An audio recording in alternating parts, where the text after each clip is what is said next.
Bonjour à tous et bienvenue sur l'atelier du calibre. Aujourd'hui, on a une montre assez particulière. Sur l'établi, on peut voir une vieille IMA, un chrono, qui est plutôt en mauvais état. On voit la montre, je sais pas, elle a quand même assez souffert. On voit le bracelet là, le bracelet qui sera changé. Donc on va commencer par enlever les petites pompes du bracelet pour libérer tout ça. Et on peut voir, c'est un modèle, très iconique de chez Yamaha avec ses cadrans là, notamment le cadran de droite qui est beaucoup plus gros. Sur le modèle de chrono. Voilà, j'ai un peu nettoyé la montre avec la poussière ou le sable qu'il y avait dessus. On voit la montre tourne, l'aiguille des secondes là qui est sous le cadran de gauche, le chrono qui démarre. On voit les boutons là, ils sont vraiment très sales. Le reset. On voit là à l'arrière, donc j'ai ouvert le boîtier. On va voir ce qu'on peut trouver à l'intérieur. Alors, il y a pas d'insigne, on va voir le mouvement. Donc, qu'est-ce qu'il y a à l'intérieur? Voilà, on le voit, on est sur un mouvement. On dirait mouvement Valjoux, on va regarder ça. Donc la montre tourne plutôt pas trop mal en fait. On voit la montre a une amplitude de 289°, elle, gagne 22 secondes. C'est pas trop mal. Donc l'état extérieur est vraiment pas propre, donc j'imagine qu'à l'intérieur aussi, bah, elle a pas été trop maintenue, mais c'est pas trop mal. Donc on va quand même dans cette vidéo, on va, beh, tout démonter, on va tout nettoyer, on va tout remonter en huilant tout proprement et bien sûr, on va essayer aussi de donner un petit coup de neuf à cette montre magnifique qui est un modèle emblématique de chez Yema, et de retrouver une montre un peu alors on la restaurera pas comme à l'état neuf, hein, c'est pas le but des restaurations sur des montres vintage. Enfin en tout cas c'est pas ce que moi j'aime dans les montres vintage. Avoir une montre vintage qui est neuve, bah, il vaut mieux acheter une montre neuve, hein. Mais voilà, on va essayer d'y redonner un look sympa et essayer d'enlever tout ça. Donc là on a démonté, on a sorti le mouvement du boîtier, on va enlever les aiguilles avec cette magnifique aiguille des secondes là orange que j'adore. On va venir enlever les petites aiguilles des sous-compteurs. Donc ça, c'est l'aiguille des minutes du chrono. Ça, c'est l'aiguille des secondes pour le temps, classique, donc pas pour le chrono. Voilà. On voit le cadran est plutôt en bon état avec, ce noir là, avec un petit grain. Les sous-compteurs sont un peu, voilà, ils sont un peu décolorés, mais c'est pas grave. Moi, je trouve que c'est ce qui donne le charme en fait, à ces montres vintage. Comme je l'ai dit, si c'est pour avoir une montre, toute neuve, bah, il vaut mieux acheter une Yema, neuve et pas une Yema vintage. Voilà, je souhaitais vous présenter donc le site L'Atelier du Calibre, où vous pouvez retrouver en vente, les montres qui sont restaurées, sur la chaîne. On propose aussi, des services si vous voulez, maintenir et faire maintenir votre montre. Donc vous pouvez nous l'envoyer, vous verrez les tarifs ici. Vous pouvez rentrer en contact avec le lien sur le site. Donc merci d'avance. Voilà, donc là je vais enlever la chaussée. Comme ça, ça va libérer la roue de centre de l'autre côté et on va pouvoir commencer le démontage. Vérifie juste le fonctionnement du chrono, démarrage, arrêt, et là, on a le reset. On va venir appuyer et normalement, les marteaux vont venir taper les roues pour les remettre à zéro. Voilà, on est venu remettre les roues à zéro. Parfait. On voit que le chronographe fonctionne. Donc, on va démarrer le démontage. Toujours pareil, une des premières étapes, ce que j'essaie de faire le plus tôt possible dans un démontage, c'est de enlever le balancier. Voilà, parce que c'est assez fragile. Et voilà, on va essayer de l'enlever délicatement. Parfait. Et ici, on peut voir dessous, on a vu, c'est un Valjoux 7733, donc le modèle de ce chrono. Donc un mécanisme très classique, hein, de chronographe, donc les Valjoux, notamment le 7750 par exemple, ou d'autres modèles de chrono. C'est vraiment des modèles, chrono emblématiques, donc souvent les marques qui ne fabriquaient pas leurs propres mouvements, ce qui est le cas pour, Yema, ou ce qui était le cas pour Yema, parce que forcément aujourd'hui ils commencent à faire leurs propres mouvements. Ils se produisent en fait, ils s'approvisionnaient de mouvements, classiques et notamment des Valjoux, pour les chronos qui, comme j'ai dit, sont d'excellents mouvements et des mouvements aussi un petit peu comme les ETA. Pour les chronos, c'est des mouvements hyper classiques.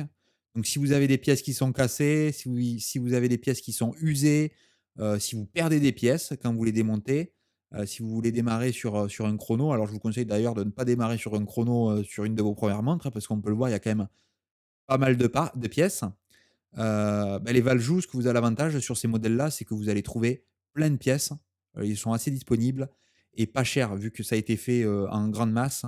On peut trouver beaucoup de pièces encore aujourd'hui, même si certains mécanismes ne se font plus, on peut trouver beaucoup de pièces. Donc ça facilite la chose et surtout, voilà, c'est à moindre coût si on fait des erreurs ou si on doit réparer une montre avec des pièces qui manquent ou des pièces cassées. Donc voilà, là, on commence à démonter. Donc là, on est sur le mécanisme du chrono. On a déjà enlevé pas mal de pièces de la partie du chrono. Ouais, il nous reste l'embrayage et la roue. Ici, ça, c'est la roue qui transmet la puissance, en fait, au mécanisme de chrono, voilà, qui est monté en friction. Donc, j'utilise cet outil spécial pour venir la soulever droite, pour pas la tordre ou la plier. Cet outil Burgeon, c'est un Presto Tool aussi, spécialement conçu pour enlever ce type de roue. Là, je viens essayer d'attraper le clic avec ma Bruxelles pour enlever la puissance, en fait. Voilà, là, je tiens le clic et avec dans ma main, je laisse glisser la couronne gentiment pour enlever toute la puissance qui est emmagasinée dans le barillet, dans le ressort de barillet. Voilà, parfait. Et donc là, maintenant que la puissance est enlevée, je peux enlever le pont d'encre et l'encre. J'ai pas de risque. Voilà, vu qu'il y a plus de puissance dans la montre, vu que c'est l'encre là qui tient en fait, qui maintient, tout le rouage arrêté, je peux l'enlever maintenant sans problème. Je colle un peu d'ailleurs. Ou peut-être un petit peu de graisse ou d'huile. Normalement, on ne doit pas huiler ces points-là, mais qui peut être séché. Et voilà, on continue le démontage avec des ponts. On voit, c'est un pont où dessous, il y a seulement 2 roues, notamment la roue d'échappement et la roue des secondes. Là, on a un pont intermédiaire, en fait, qui sert, juste à poser des pièces pour la partie chrono. Il y a rien dessous, il ne maintient rien dessous en place. On va juste l'enlever et dessous, on retrouve un mécanisme assez classique, en fait, pour une montre. Et pas forcément pour un chronographe. On retrouve, voilà, le rocher avec le clic que je suis en train d'enlever là et son ressort, bien sûr. Et il nous restera la roue des couronnes avec les 2 petites vis. Souvent sur les chronos, alors là, on voit c'est un mécanisme, à 2 étages. On a vu, on a enlevé un pont, juste avant, mais souvent il y a qu'un pont et toutes ces roues, ils les mettent dessous parce que forcément dessus, il y a le mécanisme du chrono qui vient dessus, ce qui est pas le cas sur une montre, classique où il y a pas il y a pas la complication du chronographe. Là, c'est particulier vu que voilà, on a vu, il y a 2 ponts, un qui était venu sur le dessus où les pièces du chrono venaient se poser. Voilà, donc là, j'ai enlevé toutes les roues sur le dessus. On va pouvoir démonter les vis pour enlever ce grand pont là qui maintient, pas mal de roues et bien sûr aussi le barillet dessous. Alors on le voit là sur les Valjoux, c'est pas les plus beaux mouvements, c'est pas des mouvements qui sont ultra décorés comme vous pouvez avoir dans dans certaines mangues, mais c'est des mouvements, voilà, efficaces. Qui ont, ils en ont fait, des milliers, voire des millions, qui ont été designés, voilà, efficacement, qui tournent, sans trop de défauts, et forcément, ils en ont produit beaucoup, beaucoup, beaucoup, beaucoup, donc ils ont aussi, s'il y avait eu des problèmes peut-être au démarrage, ils ont su aussi rectifier les problématiques, et c'est vraiment des mécanismes, voilà, de masse, comme les voitures, si vous voulez, voilà, les voitures, alors il ça arrive qu'il y ait des problèmes. Aujourd'hui, vous avez plus de chances d'avoir un problème, sur une Ferrari, que sur une Toyota. Les Toyota, voilà, ils en ont produit, des milliers, le process est très connu. Ferrari, ça reste quelque chose d'assez artisanal et il peut y avoir des problèmes sur une voiture, ou plus de problèmes, voilà, sur une voiture qui est produite à petite échelle, plutôt sur quelque chose de masse, comme on peut l'avoir sur ce type de mouvement-là. OK, donc là, j'ai tout démonté là, on a démonté toutes les pièces. Je remets le balancier sur la platine, juste pour le garder là, c'est le meilleur endroit pour le garder, durant le nettoyage, pour être sûr que le balancier, notamment son ressort, ne s'abîme pas. Voilà, là il est en place, on voit il bouge. Donc les pivots sont bien dans les rubis, donc il y a pas de souci, on peut venir le verrouiller en place avec la petite vis. On va démonter le barillet pour nettoyer bien sûr, donc le but, des démontages, c'est pour aussi nettoyer, toutes les pièces. Pour enlever, les débris, la vieille graisse, la vieille huile et on va tout remettre à neuf. avec de la quand on va remonter avec des huiles et des graisses, voilà, qui sont propres. Donc voilà, on voit le ressort là, ce ressort qui est quand même assez haut, assez épais. Donc il y a pas mal de puissance à l'intérieur forcément. Un ressort, il y a plusieurs caractéristiques, hein, d'un ressort, il y a sa longueur, sa hauteur, l'épaisseur et aussi le diamètre où, l'arbre de barillet vient se mettre à l'intérieur. Donc là, on voit que c'est un ressort qui est assez costaud quand même. Et voilà, on va mettre toutes ces petites pièces là dans ces paniers. Donc là, vous voyez sur un chrono, il y a quand même pas mal de pièces au total. Et ces pièces-là, on va les mettre, et plutôt ces paniers, on va les mettre, dans une machine à nettoyer, voilà, qui est conçue spécialement pour le nettoyage des pièces horlogères. Et le nettoyage va se faire en plusieurs étapes. Donc une première étape de nettoyage. Ensuite, donc là, on est sur l'étape de nettoyage, voilà, où par rotation, on va venir nettoyer les pièces.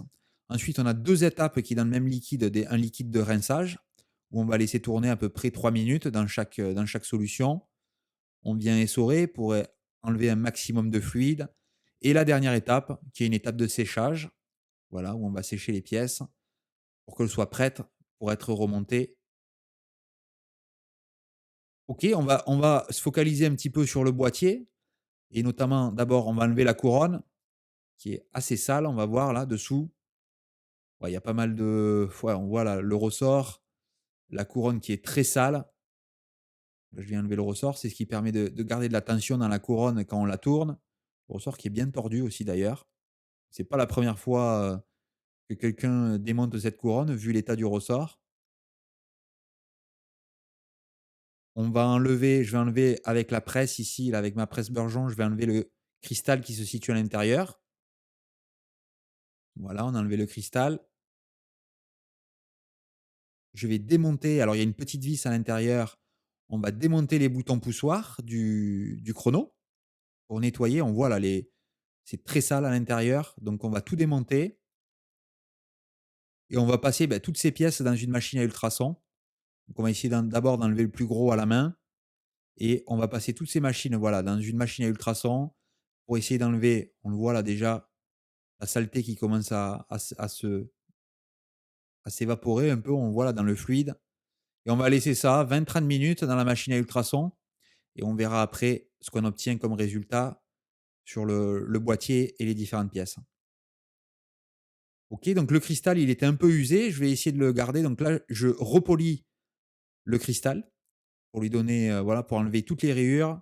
Je le fais avec, voilà, à la machine, avec une pâte à polir spéciale pour les cristaux, pour les rattraper et on va commencer le remontage ou plus particulièrement là, on va commencer par la première étape qui est on va huiler les rubis du balancier. Donc voilà, on le d'abord, je vais le traiter dans l'épilamme. On va traiter les rubis dans l'épilamme et ensuite, on va venir déposer une petite goutte d'huile, donc du 90-10, une huile 90-10 de chez Moebius sur ces rubis-là et ces rubis, en fait et cette huile va lubrifier l'axe, bah, de pivot du balancier. Donc c'est très important parce que voilà, le balancier, c'est un petit peu le cœur de la montre. C'est ce qui donne en fait, le rythme ou la cadence à la montre. Donc on veut le moins de friction possible et c'est pour ça qu'il faut bien huiler les axes de rotation. Donc voilà, on vient déposer une petite goutte sur le dessus, bien au centre et on vient remettre le chaton par-dessus et là, la goutte est prisonnière entre les 2 pièces et on remet tout ça avec le petit ressort ici qui est sur le dessus. C'est un ressort en fait qui vient servir d'amortisseur, et surtout pour préserver en cas de choc, pour préserver l'axe de balancier qui est ultra fin et qui peut se briser assez facilement. Mais étant dans un système amorti, voilà, il y a moins de risques aujourd'hui sur les montres avec, des chocs comme ça, il y a moins de risques de casser l'axe de balancier. Ce qui est pas le cas si vous avez on a des montres plus vieilles, par exemple des montres des années 40, je pense que c'était fin des années 40 les premiers systèmes, anti-choc qui ont apparu. Donc les montres avant, ben voilà, c'était assez courant de casser l'axe de balancier si on tombait sa montre par terre ou, si voilà, on subissait un gros choc au niveau du poignet, on pouvait casser l'axe de balancier et donc là, c'était retour à l'horloger et un axe de balancier, c'est pas la chose, la plus simple, on va dire, à réparer. C'est pas ultra compliqué, mais ça demande, voilà, pas mal d'opérations et pas mal de temps. OK, j'ai décidé de mettre un nouveau ressort. même si l'ancien était pas trop mauvais. Mais ça, c'est une montre, que je souhaite garder dans ma collection, donc j'aime bien repartir avec voilà, au niveau du mécanisme, les choses les plus neuves possibles et qui vont durer le plus longtemps possible. Parce que forcément, on ne connaît pas la provenance ou la dernière révision souvent sur les montres vintage. Donc par sécurité, puis un ressort, c'est pas ce qu'il y a le plus cher en termes de pièces, hein, sur une montre. Donc voilà, en mettre un neuf, on s'assure de l'efficacité maximum là du barillet avec un nouveau ressort à l'intérieur. Donc voilà, on a graissé, on a huilé tous les points qu'il fallait et on va pouvoir refermer le barillet dans cet petit outil. On va venir le mettre au milieu et avec le couvercle, on va exercer une petite pression sur le dessus et ça va venir fermer le couvercle du barillet. Voilà. Je regarde le handshake, donc voir s'il y a du jeu un petit peu. Il y en a un petit peu trop. Donc je vais venir juste appuyer un petit peu dessus, voilà, pour qu'il y ait un petit déplacement, mais pas trop. Parce que forcément, s'il y a trop de jeu, bah, ça peut créer que les pièces se touchent entre elles. Donc vous voulez un petit peu de jeu pour qu'elles puissent tourner librement, mais pas trop, sinon elles risquent de se toucher. Et si les pièces se touchent, c'est dramatique. Là, vous perdez une efficacité monstre dans la montre et vous allez perdre aussi en précision. Donc voilà, c'est vraiment l'ennemi. Il ne faut pas qu'il y ait trop de friction dans une montre. Donc là, on va commencer le remontage en replaçant les différents trous dans leurs points de pivot respectifs. Donc on voit celle-là pour la mettre, il faut la mettre à un certain angle. On doit l'aligner là dans ce trou. Voilà, là elle a été mise en place. Quelque chose d'assez particulier à ces mouvements Valjoux.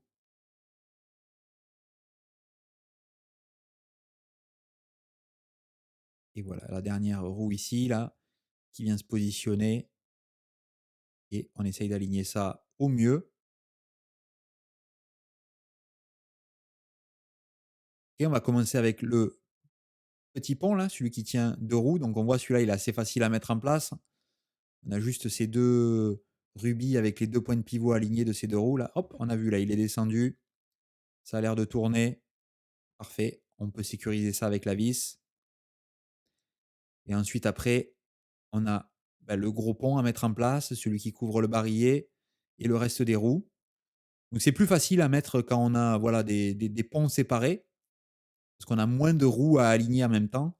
Des fois, quand on a, bah, toutes les roues, plus le barillet aligné, il faut que tout tombe dans chaque trou. C'est des fois un peu plus compliqué. Là, on voit, c'est tombé directement en position. Vous avez vu là, quand j'ai tourné la roue, tout tourne en même temps, donc ça veut dire que tout est bien aligné. On va revérifier, voilà, vous voyez, comme ça tourne. Parfait, donc ça veut dire que c'est en position et je peux mettre les vis.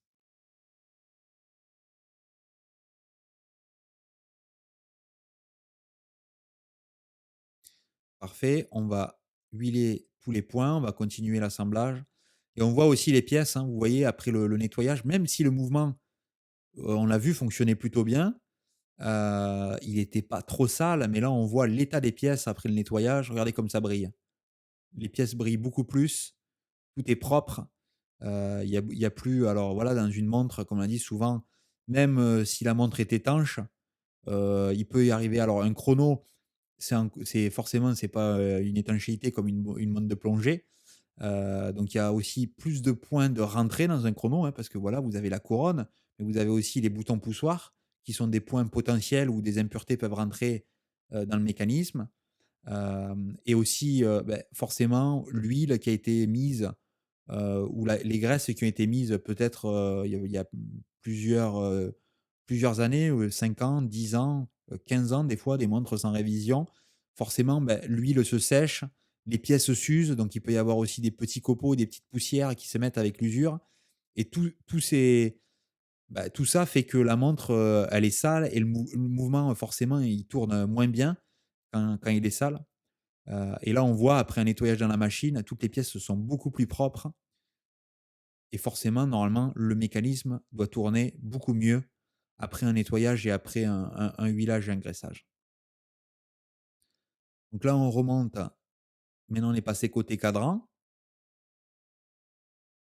Donc on a le pignon de remontoir. Là, on voit, on utilise une graisse qui est assez, avec pas mal de viscosité parce que voilà, c'est des pièces qui voient beaucoup de friction entre elles, beaucoup de tension entre les pièces ici, là. On remet la tige,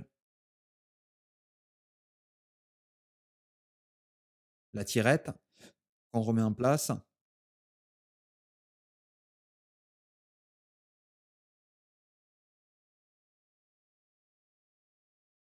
Toujours pareil, bien huiler, bien graisser les différents points. La bascule.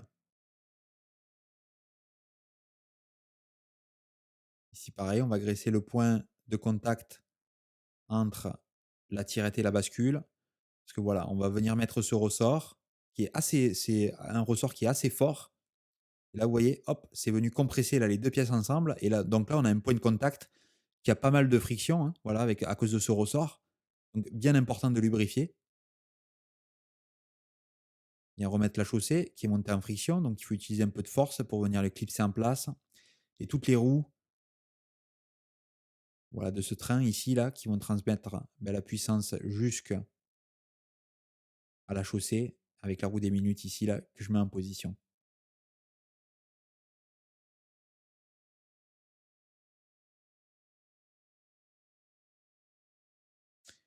On a le renvoi qui vient par-dessus avec les deux vis et le renvoi, en fait, qui fait office de ressort. Alors, dans ce cas-là, deux ressorts, parce qu'on a le ressort qui maintient la tirette en place et on a ce ressort ici, là, que je suis en train de graisser, voilà, qui vient faire les plusieurs positions, les deux positions, en fait, de réglage et de remontage de la montre.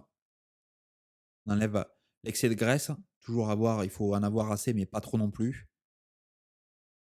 Bien huiler les différents rubis ici, des roues, des pivots. On fait la même chose de l'autre côté.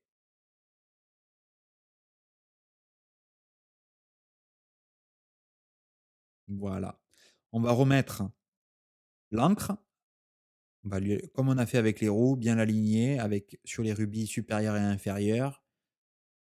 Et l'encre aussi, c'est pareil. Donc l'encre, il faut la huiler, surtout le rubis de sortie. Alors je le fais rarement sur la caméra parce que c'est assez compliqué à faire. Enfin, il faut vraiment être proche pour bien huiler et à la caméra, c'est vraiment pas facile de le capturer. Donc là, on va mettre un peu de tension dans le ressort, dans le mécanisme. Voilà, on va remonter le mécanisme légèrement et ensuite on va regarder voir si l'encre clique. Voilà, on la voit cliquer de droite à gauche.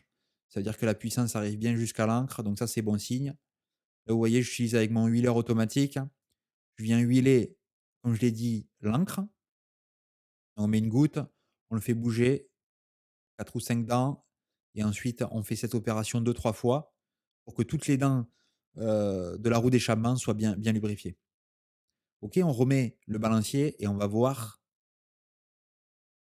On met la clé du moteur si on veut là, on va voir si le moteur veut bien démarrer. Gentiment, essayer d'aligner tout ça. Là, il a l'air plutôt pas trop et voilà, ça commence. Il suffit juste maintenant de finir de le mettre en position. Parfait, super, ça tourne.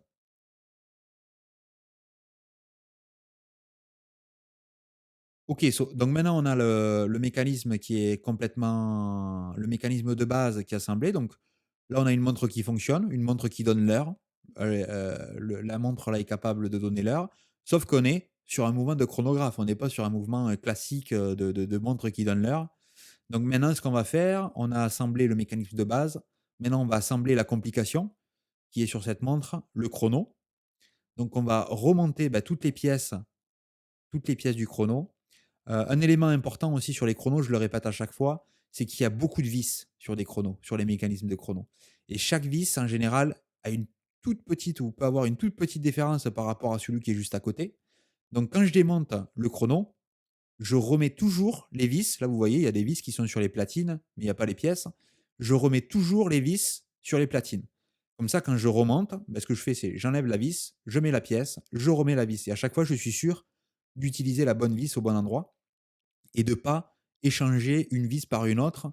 Si j'enlève toutes les vis du mécanisme et je les mets dans les boîtes pour les remonter. Donc voilà, c'est juste un moyen sûr de ne pas, ben, en fait, de ne pas changer les vis et d'utiliser la bonne vis au bon endroit sur les mécanismes chronographes.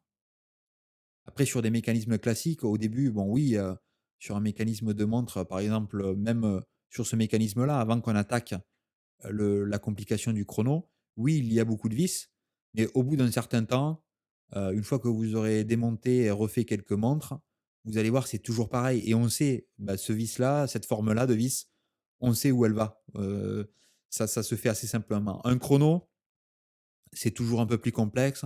Si vous avez forcément l'habitude de travailler toujours sur le même mécanisme ou sur des mécanismes de chrono, qui sont souvent les mêmes, au bout d'un moment aussi, vous serez de plus en plus à l'aise de savoir, beh, telle vis elle va là, telle vis elle va là. Mais après si vous travaillez, pas régulièrement sur des mouvements ou si vous travaillez sur des mouvements qui sont tout le temps différents, il est beaucoup plus sûr de remettre les vis. Donc par exemple, vous voyez cette vis là que je suis en train de lubrifier, elle a un petit plat sous la tête de vis, et ce plat est très important dans le fonctionnement de la montre.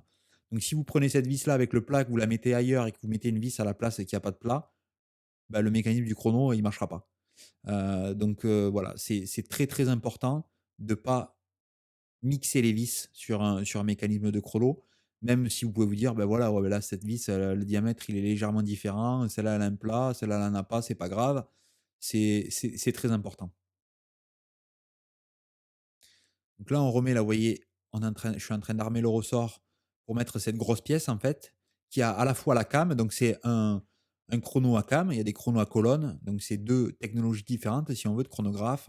Ça, c'est un chrono à came et cette came a aussi, le marteau, donc c'est la grande pièce avec ses grands bras là, qui va venir taper les roues de chrono, que ce soit la roue de chrono au centre ou la roue des minutes, pour faire venir les remettre à zéro. Là, voilà, on met le point de chrono qui vient maintenir en place les 2 roues, la roue de centre ici, des secondes et la roue des minutes. On vient graisser là avec tous les points un petit peu de friction. On enlève les excès avec un peu de Rodico. Voilà, là, c'est les points où on va mettre des ressorts plus tard. La roue, vous vous souvenez, qui était montée en friction, que j'ai enlevée avec un outil un peu spécial. Là, on va venir la mettre en position, donc on va venir la presser en position. Donc très important quand on la met, il faut qu'elle soit exactement à la même hauteur que la roue avec laquelle elle vient en contact. Et là, on va commencer à remonter les ressorts du chrono. Donc c'est pareil, quand je démonte, j'aime bien commencer par enlever les ressorts pour enlever la tension dans le mécanisme du chronographe. Et forcément, quand on remonte, on fait un peu à l'inverse. Donc on met les ressorts à la fin du remontage pour venir mettre la tension entre les pièces le plus tard possible, donc à la fin du remontage. Voilà, là, un autre ressort qu'on vient mettre en place. Une barre là, c'est ce qui va créer la tension dans les boutons de poussoir. Ici, voilà, on a les différents bras qui viennent venir se connecter et qui viennent transmettre la puissance en fait des boutons de poussoir quand on va pousser jusqu'à la came. Donc la came, c'est comme on l'a dit, c'est un peu le cerveau du chrono avec les différentes positions qui va driver en fait tout le mécanisme pour démarrer, arrêter et faire le reset. Là, on voit. Et là, on en a encore un autre qui est bien plus long, celui-là, un peu plus compliqué à mettre en place. Tension avec les ressorts. Voilà. Une fois qu'il est, on vient le sécuriser avec la vis.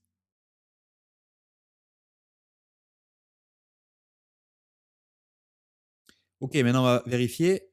Démarrage, ça fonctionne bien. On voit la roue de centre qui tourne. Arrêt, elle ne tourne plus. On redémarre, on arrête, on redémarre. Donc ça, on peut le faire un nombre de fois. Et après, forcément, il y a la fonction reset aussi pour resetter le chrono. OK, on est passé côté cadran. Donc on remet la roue des heures. Et là, on va reposer le cadran dessus. Donc le cadran, j'ai pas touché, j'ai même pas voulu nettoyer les sous-compteurs. J'aime bien garder la patine, même si on aurait pu les faire ressortir un peu plus blancs, mais c'est pas le but. J'aime bien là, le contraste et maintenir ça en état d'origine. Voilà, et on va mettre ici la première aiguille, qui est l'aiguille des secondes. On va venir la presser en position. L'aiguille des minutes du chronographe qu'on va venir aligner sur le zéro et qu'on va aussi venir presser en position. Voilà, il faut que ce soit à la bonne hauteur. Pas trop, sinon les aiguilles après, de l'heure, par exemple, vont toucher et pas trop bas non plus, sinon elles vont frotter contre le cadran et ça, c'est pas bon parce que là, voilà, vous aurez pas une déjà, vous allez endommager le cadran et de 2 la précision de la montre sera pas bonne. Donc là, je viens mettre l'aiguille des heures, ensuite l'aiguille des minutes qu'on va aligner aussi sur minuit pour avoir un alignement parfait entre l'aiguille des heures et l'aiguille des minutes. Voilà. On va vérifier l'alignement quand on est à minuit. Là, on voit sur les heures, par exemple à 10 heures, ouais, ça a l'air d'être plutôt bien aligné. Parfait. Et à minuit, ouais, c'est bien aligné aussi. Et la dernière aiguille, l'aiguille des secondes, cette magnifique aiguille orange du chrono. On va aligner pile aussi sur le 12, donc le 0 du chrono, et qu'on va presser en position. OK, on va remettre, vous vous souvenez, le cristal qu'on a poli, donc ça c'est pareil, je le remets avec la presse, je viens le presser en position. Après avoir nettoyé tout ça à la machine ultrason, je viens remettre aussi le bezel, la lunette. On va enlever la tige de remontoir. On va pouvoir remettre en enlevant, voilà, une petite dernière soufflette dessus pour enlever les poussières. Et voilà, regardez cette beauté. La différence avec ce qu'on avait au tout début, où tout était sale. Vous voyez là, c'est beaucoup plus propre. Alors forcément, on voit un peu d'usure sur le chrome, mais voilà, c'est une montre vintage. C'est la beauté des montres vintage, le charme des montres vintage. Chaque montre est différente et on le voit là, elle est en super état. On remet la tige de remontoir et là, on va venir remettre les systèmes qui viennent maintenir avec les vis ici, bah, le mécanisme à l'intérieur du boîtier pour ne pas qu'il bouge et pour qu'il soit à la bonne hauteur aussi. Voilà, on a mis le premier. Là, on va mettre, voilà, la deuxième vis, si elle veut bien se mettre en position. Parfait. Et on va visser tout ça. Juste mesurer ici pour mettre un nouveau joint qu'on va graisser d'abord dans le silicone, ici dans du molykote. Et voilà, un nouveau joint pour assurer une étanchéité maximum. Donc, comme on l'a dit, même si c'est pas une montre de plongée, hein, et surtout du vintage, on va pas aller descendre, ou même je vous conseille pas de porter ce genre de montre dans une piscine. Mais voilà, quand vous vous lavez les mains ou les choses comme ça, oui, c'est voilà, il faut qu'il y ait quand même une étanchéité minimum sur ces montres-là. Et voilà, une fois que c'est fait, on va remettre le boîtier, on va remettre, et là, on va voir si le chrono démarre. Démarrage, parfait, arrêt, on peut redémarrer, appuyer pour l'arrêter, voilà. Donc on voit le chrono qui fonctionne plutôt correctement et le reset, parfait. On va démagnétiser la montre, voilà, pour être sûr qu'elle ait pas été magnétisée avec les outils. On va la mettre sur le time grapher et voilà, là on voit l'amplitude 345, un bit error qui est parfait à 0 et elle gagne 6-7 secondes par jour. J'aurais pu peut-être légèrement le baisser, mais voilà, c'est parfait. Je l'ai mis sur un superbe natto. Je trouve que la montre, elle a vraiment un look très, très, très sympa là sur ce natto et on va voir le résultat au poignet. Voilà la beauté. Si vous comparez par rapport au début, cette montre, je la trouve superbe. Modèle iconique de chez Yema. J'adore ce chronographe. Donc j'espère que vous avez aimé la restauration et on se retrouve une prochaine fois pour un prochain épisode. Bye bye.